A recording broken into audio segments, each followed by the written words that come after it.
how we will drive in the future, or rather, how will we be driven?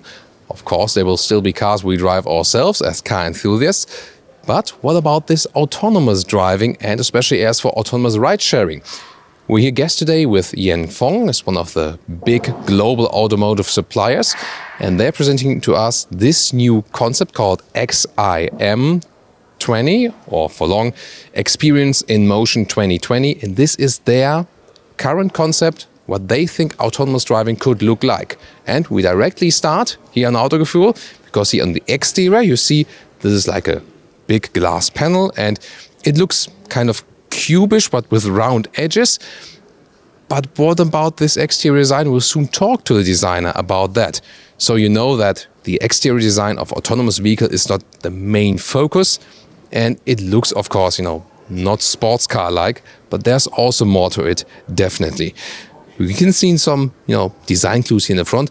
We also seen similar concepts so far, but definitely it's all about the open space. It's more about the interior. Here, just as a side, it's open right there, will of course be a sliding door. And this reminds us a little bit of, let's say, normal passenger vehicles, those very slim rear lights. So that's about, the exterior design just in short. And also a short overview about the interior, and then we soon get in depth to all the different functionalities. A very open space, so you can use most of the interior space. Is of course all electric. Then cozy with some pillows and a lot of fabric use, that you have a living room atmosphere. Those chairs in the front, also with microfiber use. And again, this bright Scandinavian design as for furniture. So automotive interiors more become like furniture interiors. I think that's a very interesting trend. The same also counts here for this panel. This is then real wood. And they use so-called smart panels, because this is not only a surface, you can also, for example, charge device or also control things. Oh, this blue light here, by the way, it's not a real UV light at the moment, because it wouldn't be running when persons are near. But when the car is empty, it will have a UV cleaning effect, because it also should be used for autonomous ride sharing. So then there will be different controls and features with this car, but that's just a basic overview now. Are you interested? And as a transparency note for you, Yanfeng, that's the current pronunciation of the supplier, they are sponsoring this video. However, there's no agreement on any rating or any opinion, as you are used to here at Autogefühl. So now let's enjoy all the features of this concept. I'm feeling a little bit like, Captain Picard now. I'll start this spaceship. Let's go.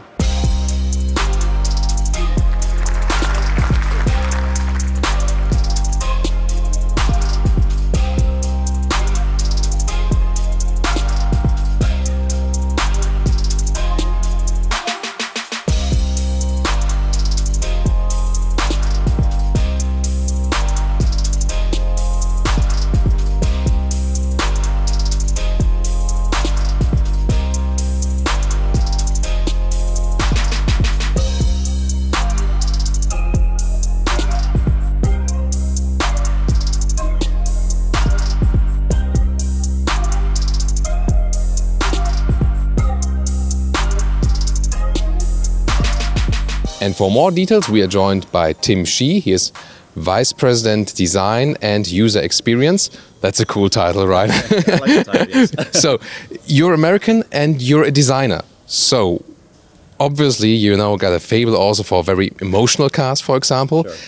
But the thing is, when designing such a concept, which is more for ride sharing, so would you also think about, let's put it to a sports car? Or what's, let's say, the exterior clue to that?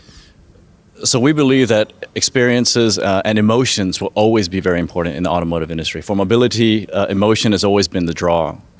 But we think, and our research has told us, that it's no longer going to be just about the exterior design. You still want a beautiful car, of course, but really about the interior experience. If you think about a ride-share service, a 20-minute ride, what makes that emotional when it's not about the object on the outside? So that's what this vehicle is all about, creating a new and exciting interior experience. So it looks a little bit like, like a cafe. Yes. On the interior, right in the front with this glass panel look. And then when we look to the rear, it's more like this cozy lounge atmosphere. Is it like this span you wanted to represent? Exactly. So we have two zones in the vehicle. We wanted to give passengers a choice. So you have exposure area at the front, again, sitting like at a cafe at the table at the front, look out the window, watch the world go by, or watch as you go by in the world with autonomous. And in the back is our lounge area. Again, nice conversation, intimate area, and trying to have a more inward-focused experience in the back. But just one more question about the exterior design. So when people see those autonomous car concepts, they often say like, oh, you know, that doesn't look so good and so on. But I think, you know, that's the difference between owning something, buying something to still own it, and then using something. So was that also something you kept in mind, you know, while doing this design? Yeah, absolutely. I mean, again, you still want a beautiful object, but if you think about, I don't know, the last airplane you took or train you took, did you think about what that exterior looks like? Probably not so much. So again, it's really about that experience you have on the inside, because that's where you spend all of your time. And we wanted to lift that experience up with our demonstrator. So I would say, let's get inside, because there will surely be some clues, and you also have a smartphone there. I've seen it. Yeah. So maybe you can show me some of the functions live in experience. Sure, why don't we do this? I will simulate a ride for us. So I'll say already right now, the vehicle is on its way. Actually, let me reset everything for us.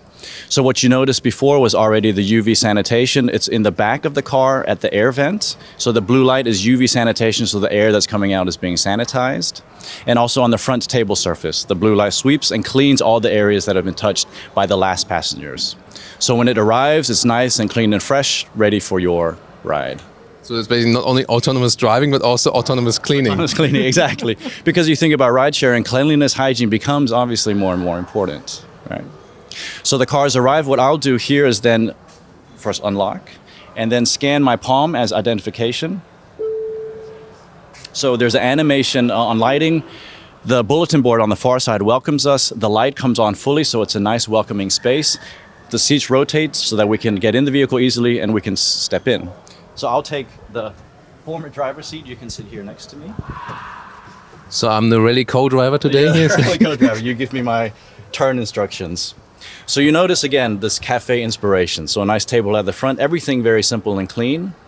Also storage is all open. We know that rideshare, you're in and out of the vehicle. You don't want to forget something that's inside the car. So we made storage very open. Also things like the phone charger, it's only there when you need it. You put the phone on there, it drops down, starts to charge, hold your phone securely. And the same thing again with the cup holder too. Again, when you put an object on it, then it becomes a cup holder. Yeah, I was just wondering, you know, when the service it would maybe pour all over the place, then the UV sanitation had, you know, There's like more work to do. Right, so everything's held very securely. That goes far in there. Exactly. So everything is very secure.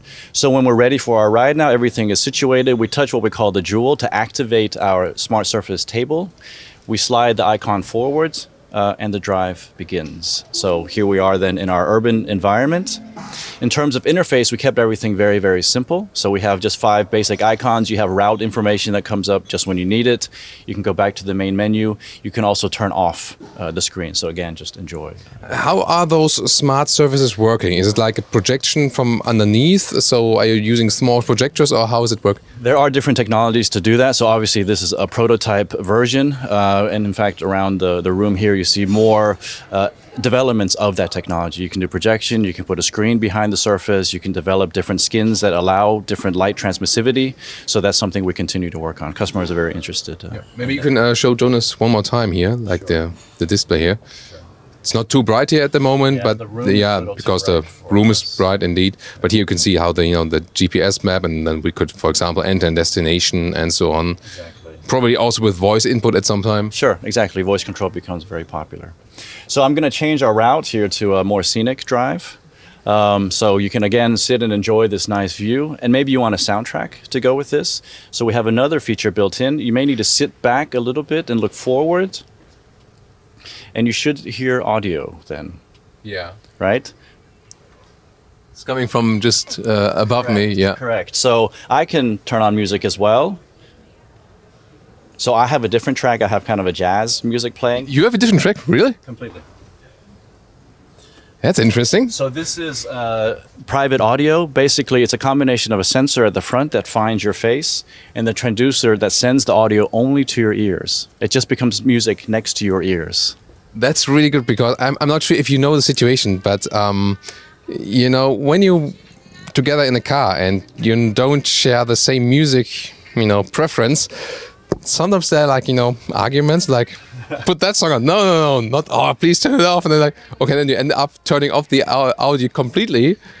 That might be a solution then. Exactly, then everybody's happy. Everybody has their own audio then. So this is basically the front area, so we'll turn off our soundtrack and we'll move to the rear of the car then, yeah?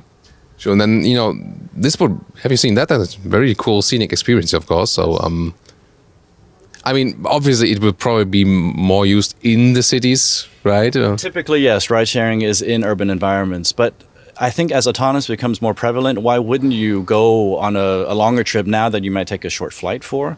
You could have an experience like this. You can work, you can have a conversation with colleagues on your way. So I think with autonomous and sharing, the opportunities open up quite a lot.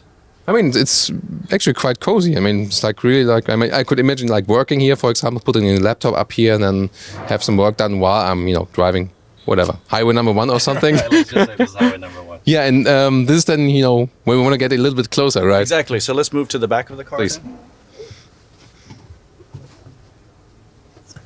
Obviously, this shouldn't be done while driving, but you would decide before if you want to go here in the back or in the front. Exactly. So when you step into the vehicle, you can choose if you want the exposure experience or the enclosure one. So as you see from the layout here, again, it feels already very private, kind of blocked off from the outside view. You can still see out the front, but for us, it's a nice conversation space. But we wanted, again, to enhance the experience. So what we've done is try to bring the different senses also into the car.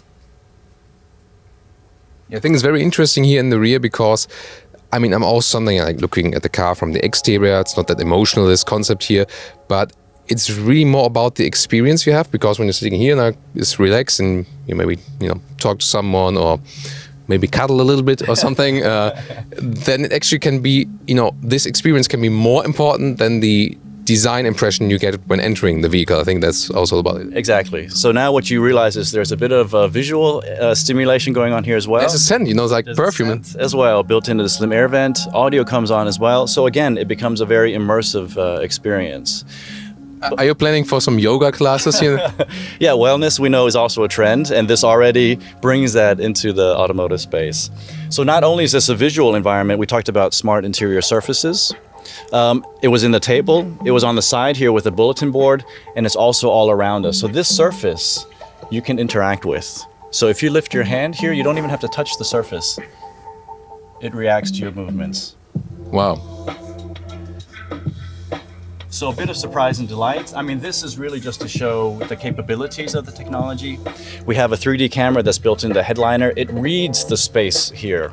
So it's not a capacitive touch surface. It's actually reading the space and what happens inside. So it's like done. So the camera sees my hand, and then it's actually projecting. Correct. Can you catch it up on camera? It's like really here where my hand moves. This, you know, like this light or lava style effect. Right. Very interesting. So you can, this is just for fun, but you can do interaction with this. You can have controls that just pop up. Maybe I look over here, the controls pop. I touch the buttons I need, and then it fades again when I look away. So again, this is just to show the technology, but what you want to do with it is endless, actually. So then I'll just finish our ride and go to our arrival scene. So the things, I need to actually put something into the storage here. So he puts something in the storage. Yeah, yeah, for the reminder for the storage area. Exactly. So the open storage, again, for ride sharing, it won't let you exit the vehicle until you've removed the things out of storage.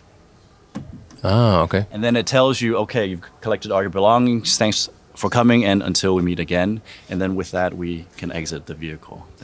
So what I've also seen here, like here, for example, especially in this rear lounge area, so you've been using a lot of different fabric materials, yes. Mainly. Yes.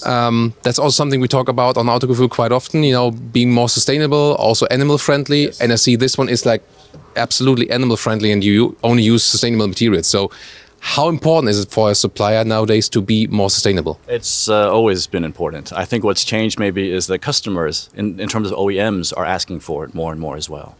So we as a supplier need to have the full portfolio palette available to them, but we do find the request for sustainable materials, alternative leathers is now more prevalent than in the past. And so me personally, I'm happy to support that effort and that development, and it is happening in the industry for sure. Yeah, thank you very much. It's a definitely very interesting concept. And of course, some of you might, hey, wait a minute, where are the seat belts? So where are the seat belts? So we actually have space allotted for the seat belts. Again, from seating position, I only rotated this for the conversation purposes, but our seating positions are actually fairly conventional. Still forward facing, no sideways seating. We have belt sort of positions built in here. This is a little bit optimistic, but in the rear, you can have conventional shoulder belts, airbags as well in the ceiling and in the sides. So it's nothing too radical from a safety point of view. And of course, looking forward now, this is again a concept, has been also, redeveloped. We've been presenting another concept 2 years ago already. You can also check that out, how that one changed. But of course, everyone is asking, like, how realistic is it? And when, we've seen so many concepts and people talking about autonomous driving, but, when is it really coming? Elon Musk says, like, tomorrow. And when you ask other experts, they're like, oh, maybe like in 6 years we can have autonomous parking. And maybe it's something in between, or what's your estimation? Yeah, and I certainly don't have a crystal ball, so I can't answer that as well. And for sure, there's a lot of variation in answers that you hear.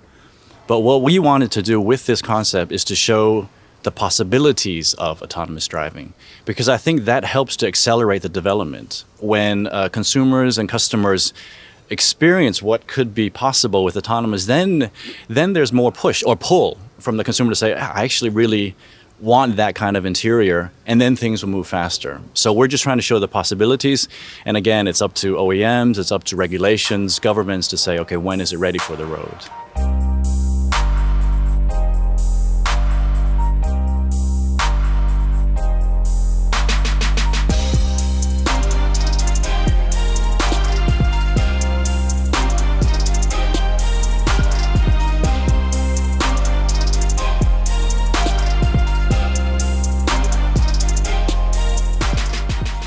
And for even more global perspective, we are joined by Han Hendricks, CTO, Yanfeng Technology. Thank you so much for joining us here. Sure.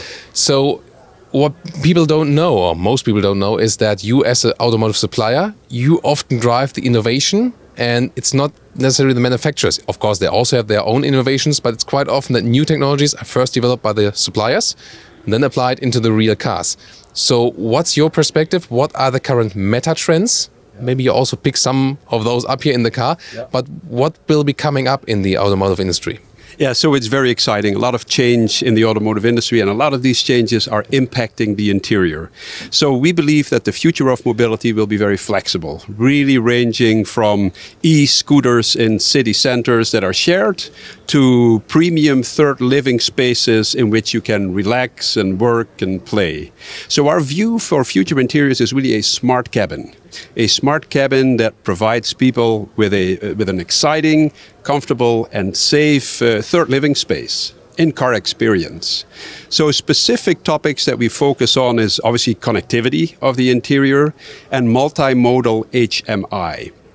So gesture control, speech control, but also some traditional switches and seamless integration of electronics functions with the interior surfaces. And what's also important, because people will become more flexible in the interior in what they do, the type of activities, is that the interior layout can accommodate that. So seats will turn, floor consoles will move, you have storage where you need it, you have a table function where you need it. So that flexibility in the interior is also an important topic for us. What do you think about the concept of car ownership? Will that still exist, or will it also be, will it vary maybe from user case to user case? And maybe your personal experience, of course, you surely own some cars, yes. And maybe you can also share it with us. But when would you use what for which purpose? So I love cars, but I don't like my commute to work every morning. Spending most of the time going less than 30 kilometers per hour. It's boring, it's unproductive. So if I could use an autonomous vehicle for those rides, I would immediately switch to those rides. But I also have a sports car, which I really love, and I enjoy driving, not 30 miles in a traffic jam on an Autobahn, but somewhere else. So I believe that shared mobility just makes a lot of sense. Not just for the money that will be saved, but also for the time that you can now use with other with activities beyond driving, which driving is really not a value-add activity. You can work, you can relax, you can play, you can communicate with the other passengers in the interior, so you can use your time so much better. Can you tell us which car you own, or do you have to remain neutral because of your different car customers? Well, that's a great point. Let's say it's very sporty and it's German built. What could that be? Yeah, and I mean, there are of course more meta trends in the automotive industry, also maybe affecting the cars you still drive yourself. Yes. What's coming ahead there? So you can have two views on that. One view is that when you are with more than one person in a vehicle, except for the driver, the other passengers already enjoy autonomous driving because they're in the vehicle, they don't have to drive. So personalization of the interior, really turning it into more of a multi-sensorial experience with the aromas that you want in the interior to create a certain ambiance, supported by lighting scenarios, light scenarios in the interior. Those features and functions will increase. Also, sound is a very important dimension. We're working on technologies where you have 4 sound bubbles in the interior. So I can have a phone conversation, hear the one person speak, but the rest of the passengers in the vehicle do not hear the phone conversation, except for when I speak. The same with music. I have 2 kids. They sit on the rear seat. One is looking at his favorite movie. The other one is listening to music. But they don't wear a headset anymore. So they're still part of our social interaction with the family. So those are some of the trends and technologies that we're working on for the next generation of vehicles going into production in the next 2-3 years. Yeah, thank you so much for the insight. Thank you. I think it was a very interesting point that, even some of the technologies maybe not become reality for you as a driver, like tomorrow, but maybe even earlier for the co-drivers or for the rest of the passengers in the vehicle. That could be also a connection to the, the cars you still drive yourself. And I also see it the way I also, I'm a pure car enthusiast and like to drive myself, especially like convertibles, open top and so on. But then again, there are more and more situations where you maybe like, just like work or relax and let the car drive because it's maybe annoying traffic and so on. And I think that's, the future we are at the moment heading to. So, yeah, very interesting concept here also, especially with this lounge atmosphere. Pretty cozy here. Maybe we select, Warp 3, Energize. That could also fit very well here. Of course, we want to know more about your opinion. So what's your take on this very vehicle concept and also on the future car technologies? I hope you really enjoyed this insight here with us today. And see you next time.